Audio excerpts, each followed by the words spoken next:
भगवान शिव अपने शरीर पर भस्म क्यों लगाते हैं? और क्या आप जानते हैं भगवान शिव के मस्तक पर चंद्र क्यों विराजमान है? और क्यों भगवान शिव अपने शरीर पर हमेशा बाघ की खाल धारण किए रहते हैं? आइए जानते हैं भगवान शिव से जुड़ी इन रोचक चीजों के पीछे का रहस्य।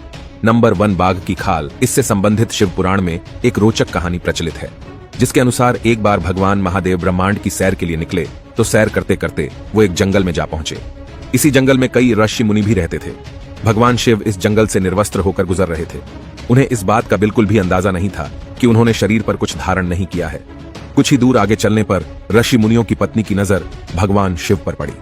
इतने बलशाली शिवजी को देखकर सभी स्त्री उनकी ओर आकर्षित होने लगी है। यह बात जब ऋषियों को पता चली कि उनकी पत्नी किसी अज्ञात पुरुष को देखकर आकर्षित हो रही है, तो वह क्रोधित हो उठे और इस अनजान व्यक्ति को सबक सिखाने के लिए उन्होंने एक षड्यंत्र रचा। जिस मार्ग से भगवान शिव चल रहे थे वहां एक बड़ा सा गड्ढा बना दिया, जिससे कि भगवान शिव उसमें गिर जाए। इसी के साथ ही उस गड्ढे में एक बाघ को भी गिरा दिया, जिससे कि वह भगवान शिव जी को मारकर खा जाए। लेकिन उनकी यह मंशा काम न आई। मार्ग से गुजरते वक्त जब शिव जी उस गड्ढे में गिर जाते हैं, उसके बाद उन्होंने उस बाघ को ही मारकर उसकी खाल को धारण करके गड्ढे से वह बाहर आ गए। यह घटना देखकर सभी आश्चर्य में पड़ गए और उन्हें यह बात समझ में आ गई कि यह कोई साधारण इंसान नहीं हो सकता।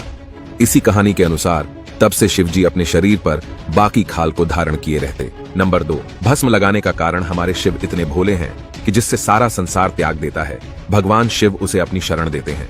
चाहे वो भूत पिशाच हो, चाहे चंद्र हो या दहते दानव, सबको अप्रिय है, जो कि सभी शिव के लिए एक समान है। यही कारण है कि भगवान शिव दैत्य दानव सभी के बहुत प्रिय है। आप सभी जानते हैं कि भगवान शिव को भस्म अत्यंत पसंद है। वो उसी से श्रृंगार करते हैं। उसके पीछे कई पौराणिक मान्यताएं हैं। ऐसा कहा जाता है कि जब देवी सती ने खुद को अग्नि में त्याग दिया, तब भगवान शिव उनके वियोग में तांडव कर रहे थे। इसी दौरान उनके इस वियोग को शांत करने के लिए विष्णु भगवान ने सुदर्शन चक्र से देवी सती के मृत शरीर को भस्म में बदल दिया। इसके बाद भगवान शिव ने उनके मृत शरीर से बनी भस्म को अपने पूरे तन पर लगा लिया।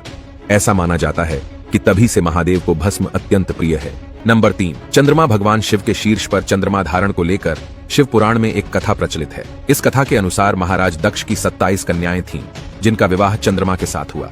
लेकिन चंद्रमा अपनी सभी पत्नियों की तुलना में रोहिणी से ज्यादा प्रेम करते थे। ये बात अन्य पत्नियों को काफी बुरी लगी और फिर वह इस बात की शिकायत अपने पिता दक्ष से कर देते हैं। यह बात सुनकर दक्ष ने चंद्रमा को श्राप दिया और इसी श्राप से बचने के लिए चंद्रमा ने भगवान शिव की आराधना की, जिससे भगवान शिव प्रसन्न हुए और उनके प्राणों की रक्षा करते हुए अपने सिर पर धारण कर लिया।